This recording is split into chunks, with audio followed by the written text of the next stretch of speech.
राम राम सोयरो. सोयरो शेताकडे आलतो.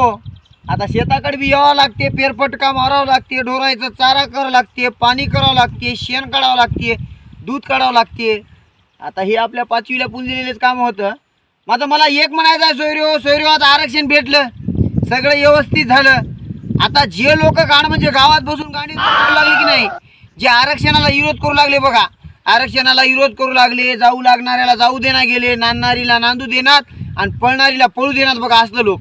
आता हेच लोक आहे की नाही ते नोंदी काढायसाठी सगळ्यात पुढे आहे.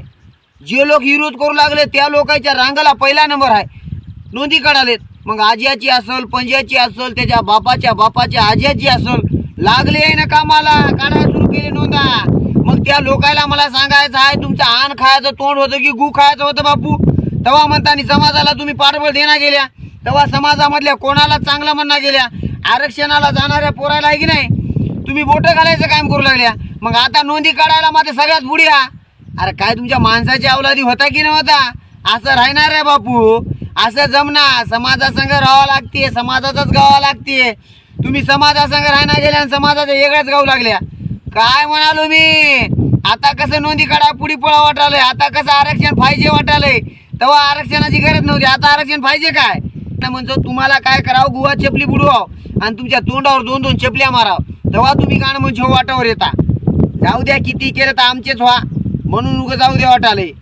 मग तुम्ही असे नखरे करता, इथून पुढे तरी समाजाच्या संघ राहा. काय म्हणता, आणलं की नाही उरावर बसून आरक्षण? आम्हाला माहित होतं आम्ही आरक्षण आणता जाता करता. मात्र तुम्ही जाणाऱ्याला जाऊ दे ना, करणाऱ्याला करू दे ना, तुमच्यानं तर वस्तू होय ना. मग गुन्हानं बसायचं काम करायचं राहते आपण. ऐन टाइमला आरक्षण असलं की सगळ्यात पुढे आपण राहता. मग बोलता का लांब आलो मी, इथून पुढे तरी बोल नका, नाही तर गुवातली चपली 100% तोंडावर आणतो. उगा नवा माय.